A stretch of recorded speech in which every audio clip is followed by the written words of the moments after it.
Hello, I'm David Hunter and I'm the CEO of Take Me. And hello there, I'm Ashley Butcher from Take Me. I'm the business consultant within the areas of the Take Me Group.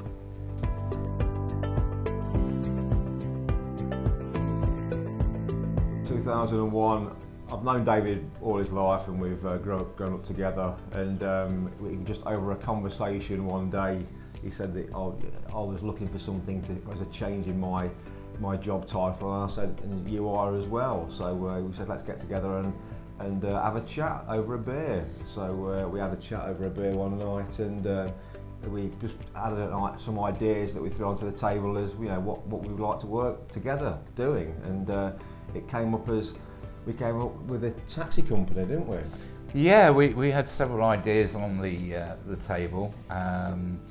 I'm trying to remember some of those ideas. So Car sales. Well, it was back in 2001. So you came up with the idea of inventing some kind of social media platform called TikTok.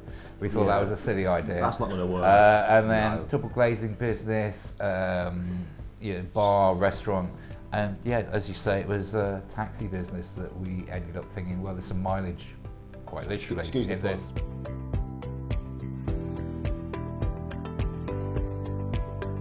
Well, strangely enough, I left college studying law, so I was doing conveyancing on Friar Lane in Leicester. That didn't really appeal to me, so I went off and did some travelling, and then came back and sort of entered into the world of advertising, starting off at the Leicester Mercury, and then moving to London, working as an advertising manager for a series of magazines. You have a similar background to that. Yeah, very similar indeed. Worked for the Leicester Mercury, weirdly enough, and then just moved around the county, going to other companies as a sales and marketing manager and sales consultants within each area. In a great way, meeting some great people on the way through it, and some good experience.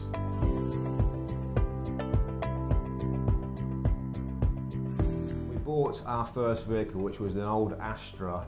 In its day, a white Astra, which I've seen on the wall actually up there.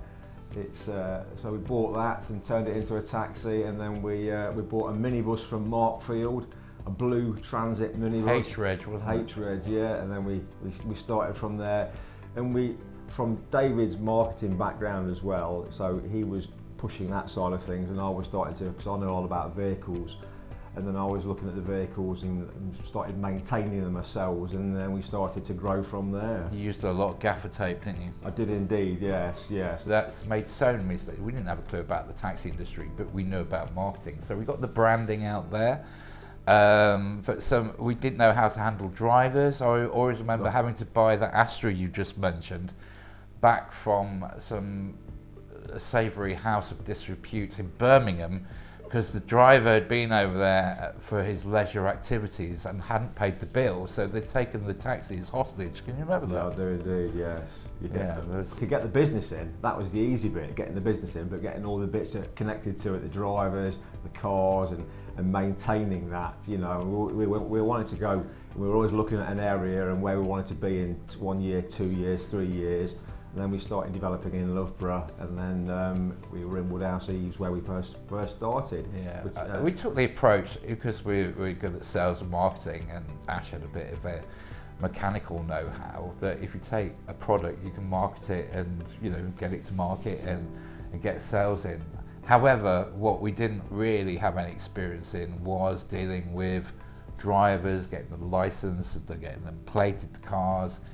And it wasn't until Darren Green came to the business about a year into it when we're almost going bust, because we just royally messed up all the time, which is what most entrepreneurs have to go through. You have the idea, but transferring it across to reality is not always the same as you imagine. So we brought in Darren Green, who'd been working in Loughborough for 12, 15 years as a dispatcher for a large company at that time in Loughborough.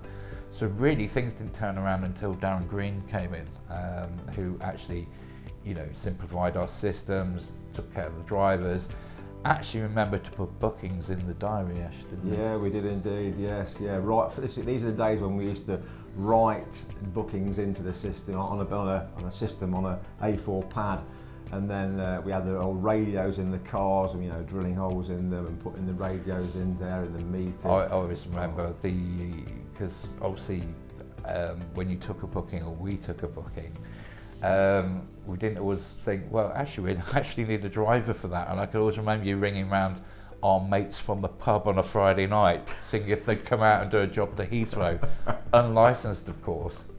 So it was a steep learning curve, and then we got around it eventually. With Darren coming on board, yes. we learned how to do it properly. And he knew the industry as well from his experience. And then we had Wendy Booth, who was a driver as well. She was with us for many years, and they helped us grow. And as you do, you always want to get to a point where you're trying to get even more, and it was difficult because as you get more drivers, you get more work, you get more cars, and it's trying to keep that together. But the beauty of what we've found over the years from day one is the people that we've met on the way. There's been some fantastic people, and without meeting those people and having ideas and kicking it around, not people that you agree with, but you can have some agreements and to help you, and that's been a good learning curve for us, isn't it? You do talk a lot.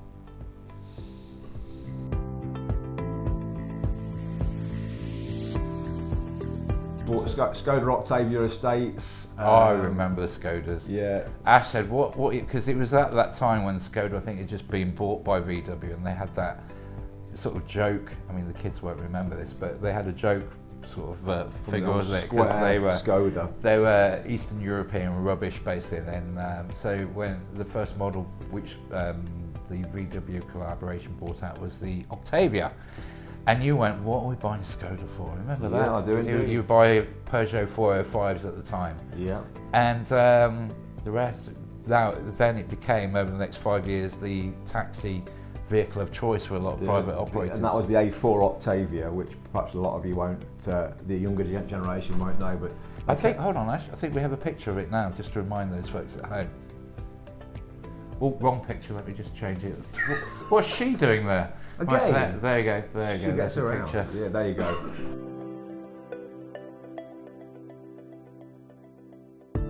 I think, so as we grew, the first milestone was getting the contract at Loughborough University, which we completely blagged.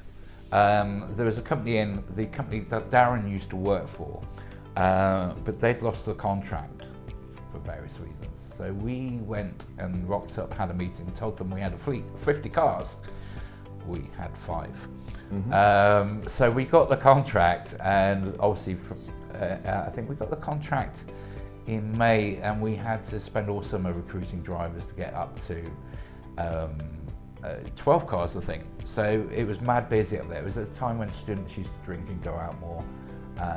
5,000 students we had to shift on a Wednesday and Friday night. So that catapulted us, and because we had that contract, more drivers joined us. So, and then the technology changed it, because if you remember, we spoke about writing down jobs on pens and paper and making mistakes. We went computerized in around about 2005, and that was a game changer for us, because GPRS technology was coming in, so drivers had massive PDAs, remember them, and they cost a fortune. But that we were the only taxi firm around doing that at that point, and the technology actually took us to another level, which then enabled us to start looking at buying taxi companies as well. So we had to learn about that, I mean, we literally were, the M&A side, we were a bit green behind the ears again, made mistakes. We bought companies only for the owner to set up next door the day later, and we're just left with a very expensive phone number, obviously taking his staff and drivers with them. So lots of mistakes like that, but the pain and the gain, it eventually got us up to 600 cars, didn't it? A lot of people say this technology thing, it won't, that won't work, We've always kept up onto the top notes there with technology within the system. That's how the world is today, but it proved that it was the right way, but it took a long learning curve, but enjoyable. We've had a lot of goods and a lot of bads on the way.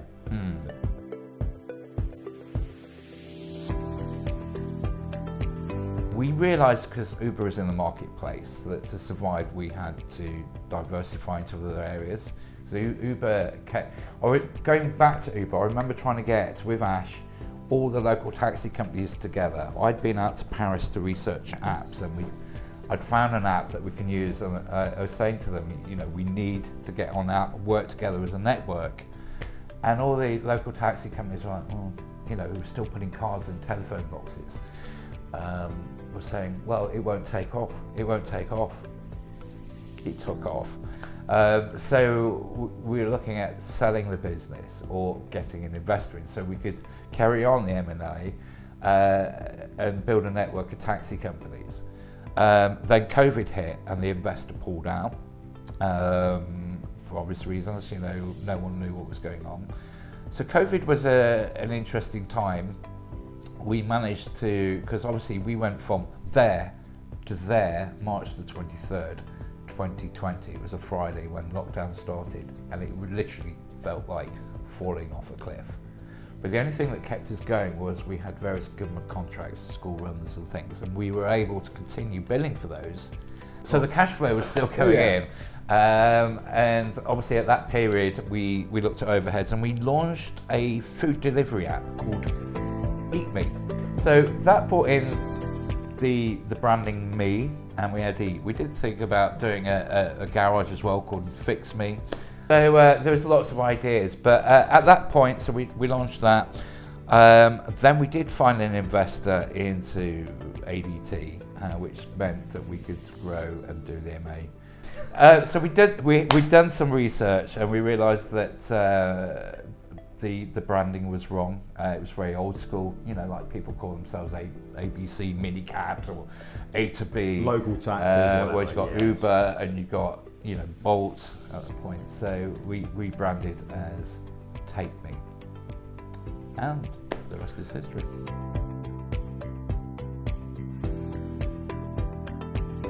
The fifth emergency service. Yes, Talk yeah. us a bit about some Yeah, of the things, I mean, during shopping to home. Given the yeah, food so out, we yeah. had to quickly diversify. So some of the ideas have always been there, but we quickly brought them forward. So I think the first thing we did was because we were considered, what was the terminology, key workers, because we were still doing NHS contracts and schools and so on. So fortunately we weren't sort of locked in at home, so we could be out and about. But one of the first things Ash and I did, we worked with delivering food parcels to the elderly. These are free. Bearing These are in mind, free parcels. at this point, it was the first couple of weeks of COVID, and we'd all seen those images on the TV, and we didn't know how severe it was. Was it the next plague? We didn't know, but we went out delivering food parcels, didn't we, to I think over 200, and we at the time we made a little video of that. Yeah, or to the hospitals, hospital staff, to emergency services staff, and just helping people who we could help with. So we were helping them, even though at the back of mind each day we'd wake up and think, oh, is this reality? Is, you know, we're worrying about the business and our own financial stability and the ability to put food on our own tables, but we were out there delivering. And actually those old people who generally were quite fearful were very grateful to see us, and even if it was shouting through windows at some point and feeding them bananas, but yeah, it was good fun.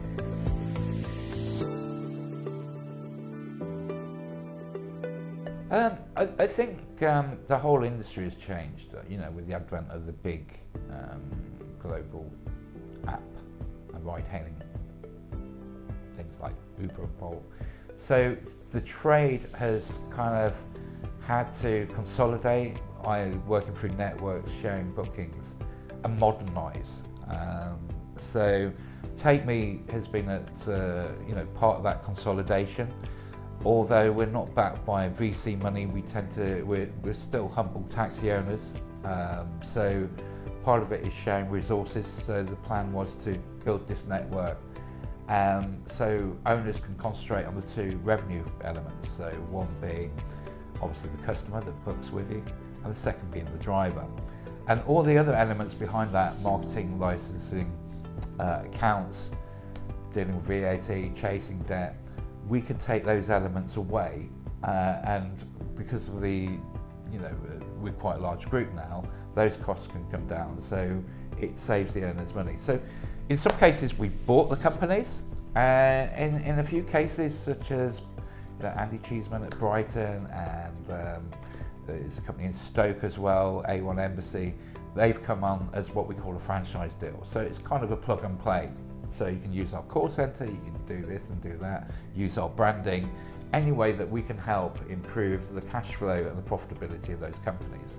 Some people join us because they want to exit the trade eventually. It's a question most people don't ask themselves: how do I exit this trade I'm in? A lot of founders will think, well, I'll pass it on to my son, my daughter. But of course, children have their own minds and own ambitions, and there's very few young people starting taxi businesses.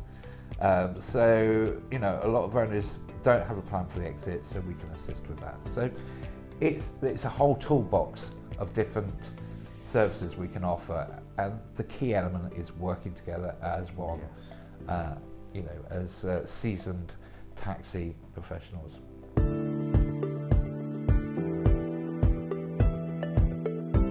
Personally, myself, I've loved this industry from day one, and I love it more day in, day out, even today. In today's such how things have changed and moved on, and it's great, and continue with it as much as we can do, and grow it and move on in the right direction. But in the future, Dave? Well, no one knows where the future goes, and there's been many companies caught out by what I call the Kodak moment, where Kodak didn't really adapt to digital photography and became obsolete. We're very much open-minded about how the future will be. Autonomous cars are coming in. How people move is changing. The younger generation aren't so excited about learning to drive, and so car ownership we think will go down. There'll be more 15-minute cities where people are living in an area where they've got everything they need within 15 minutes. So there's always going to be a market for what we call mobility as a service. So you have the apps of everything, like X will morph into, where you can book your transportation seamlessly from door to door. If you're even going from London to New York, it will book everything.